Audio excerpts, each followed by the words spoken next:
मेरा नाम एरा है। इस वक्त मेरी उम्र सिर्फ 18 साल की थी। आज भी मैं सोचती हूँ तो दिल अजीब सा धड़क होता है। इस दिन घर में सब लोग अपने काम से बाहर गए हुए थे। परीक्षा का बहाना बनाकर मैं रख गई थी। असल में मुझे अकेला रहना था। अकेलापन कभी कभी इंसान को वो सब सोचने पर मजबूर कर देता है जो शायद आम दिनों में मुमकिन भी न हो। हमारे घर में 2 गड्ढे थे, बहुत अजीब और लंबे। बचपन से मैं उन्हें देखती आई थी, लेकिन इस दिन जब मैं बिल्कुल अकेली थी, मेरी नज़र उन पर किसी और ही अंदाज से टिक गई।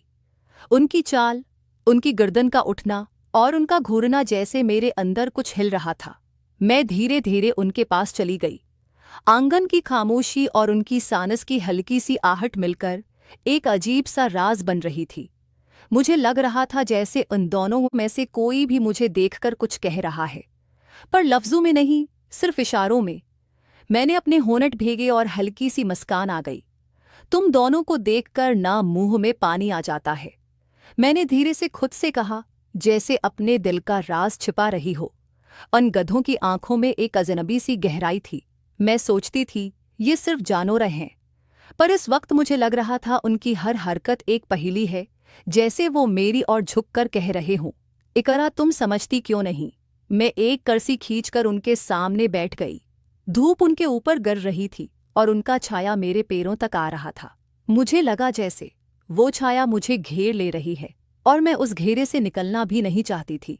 मेरे दिल में एक अजीब सी गर्मी थी। हर पल में अपने आप से कह रही थी, बस अब उठ जाओ इकरा, ये सब बेवकूफ़ी है। लेकिन मेरी आंखें उन 2 लंबे छायाओं से हट नहीं रही थी। मुझे याद है मैंने अपनी अंगुली से जमीन पर हल्का हल्का गोल बनाया, जैसे कोई बच्चा खेल रहा हो, लेकिन इंदर से मैं बिल्कुल बची नहीं रही थी। मैं बड़े होशियार अंदाज में उन दोनों की हर मोह ऑब्जर्व कर रही थी। इस वक्त हुआ 30 चल रही थी। उनका जिस्म हिला और मैंने महसूस किया जैसे मेरे अंदर कुछ टूट कर गिर गया हो। मैंने आंखें बंद करके गहरी सांस ली। इस सांस में मिट्टी की खुशबू थी, धूप का नशा था और उनके करीब होने का एक अजनबी एहसास। मैं एक औरत हूँ और मैं जानती हूँ कि बीवी हो या गर्लफ्रेंड सिर्फ 2 तरीकों से ही खुश होती है, एक अच्छा गफट और दूसरा लंबी टाइमिंग वाली रात। तो गफट इस बरा से बेहतर क्या होगा जो अगर आप रात को अपने हाथों से पहनाओगे, ये नरम मुलायम कपड़ा जो उसके सब जज्बात जगह देगा, और ये 12 टाइमिंग कांडम का पेक जो तुम्हें तो खुश करेगा ही, तुम्हारी गर्लफ्रेंड या बीवी को ऐसा खुश करेगा कि वो आपका पीछा नहीं छोड़ेगी। 1-2 मिनट टाइमिंग पाकिस्तान में आम है, मॉडर्न दौर है। अभी भी आप ये ना लो तो फिर फसलते रहो।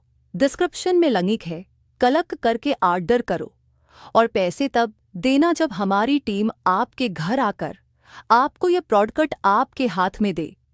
जल्दी करो वरना खत्म हो जाएंगे और आप फिर ऐसे ही रह जाओगे।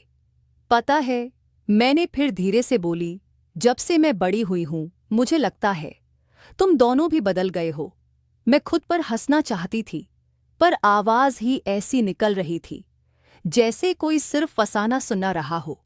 मेरे अंदर एक खलवाड़ चल रहा था, एक गेम जो सिर्फ मैं समझ रही थी। डबल मीनिंग मेरे हर लफ्ज में चपक गया था। उन दोनों को देखकर मैं कहती थी, तुम कितने मासूम दिखते हो और फिर भी कितने शैतान लगते हो। वो दोनों चुप थे, लेकिन उनका चुप रहना ही मेरी कहानी का असली नशा था। जैसे उनके जवाब न देने से मैं और गहरी डूबती जा रही थी। मेरी आंखों में शौकन था, लेकिन दिल में एक डर भी, अगर कोई देख ले तो। मैंने सोचा, लेकिन तुरंत ही एक और ख्याल आया, लेकिन अगर कोई देखे ही ना। मैं उठकर उनके करीब गई, हाथ बढ़ाया, फिर रोक लिया नहीं। इतना भी नहीं, मैंने अपने आप से कहा, लेकिन हाथ वापस भी नहीं गया। इस वक्त मेरे कान में जाने कैसी खामोशी गूंज रही थी। मैं समझ गई थी कि मेरी अकेली दुनिया में ये 2 लंबी छाया वाली मखलूक सिर्फ जानवर नहीं, ये मेरी सोच के शीशे में बनाए हुए 2 आईने हैं। मैंने उनकी ओर देखकर हसन भरे अंदाज में कहा, तुम दोनों न सिर्फ मेरे सीक्रेट हो। और फिर मैंने एक हल्की सी हंसी छोड़ी जो सिर्फ अकेलापन समझ सकता है। जैसे ही शाम होने लगी, धूप कम हो गई और उनके छाया और लंबे हो गए। मुझे लगा जैसे ये छाया अब मुझे अपने अंदर समेट लेने वाले हैं। मेरी सांसों की रफ्तार तेज थी और दिल कह रहा था, इकरा, ये पल रुक जाना चाहिए, लेकिन वक्त रखता नहीं और दिल के राज हमेशा दिल के अंदर ही नहीं रहते। इस दिन जो खामोशी थी, जो लंबे छाया मेरे दिल पर गिरे, उन्होंने एक नई कहानी शुरू कर दी थी। एक ऐसी कहानी जो शायद मैं खुद भी कभी किसी को न सुना पाऊं, लेकिन मैं चाहती थी कोई मेरी आंखों से समझ ले। और मैं जानती हूं तुम समझ रहे हो ना, मैं इकरा हूं और अब तुम्हें वही कहानी सुनाने वाली हूं जहां से सब कुछ असल में शुरू हुआ था। शाम ढल चुकी थी, घर की दीवार पर लंबे छाए गिर रहे थे और हुआ मैं एक अजीब सी ठंडक थी। वह दोनों गूढ़े आंगन के एक कोने में खड़े थे, इतनी गहरी थी कि मैं खुद भी उनमें खो गई। मैंने धीरे से अपने हिंट भेजे और दिल से एक फसाना निकालकर कहा, तुम दोनों ना जब ऐसे सीधे मेरी ओर देखते हो, मुझे लगता है जैसे तुम मेरी सब बातें जान गए हो, जैसे तुम मेरी जबान के बिना ही मेरी खामोशी पढ़ सकते हो। उनका चुप रहना मुझे और खींच रहा था, जैसे कोई गेम चल रहा था। मैं बोलती थी, वह चुप रहते थे और वो चुप मेरे अंदर का सब कुछ इकसाता जा रहा था। मैं आंगन के बीच में खड़ी थी, पैरों के नीचे ठंडी मिट्टी थी, लेकिन अंदर से मैं जल रही थी। मैंने हल्की सी मुस्कान के साथ कहा, तुम जानते हो, आज घर में कोई नहीं है, बस मैं और तुम। एक लम्हे के लिए मुझे खुद अपनी आवाज़ पर यकीन नहीं आया। वो आवाज़ इतनी धीमी, इतनी नरमी से निकल रही थी, जैसे मैं किसी के कान के करीब खड़ी होकर कह रही हूं। इन लम्हों में मेरी सोच और मेरी सांसें एक रेस कर रही थी। हर नज़र, हर इशारा मेरे लिए नया राज बन रहा था। मैं उनके करीब गई, इतनी करीब कि उनकी सांस की गर्माहट महसूस कर सकती थी।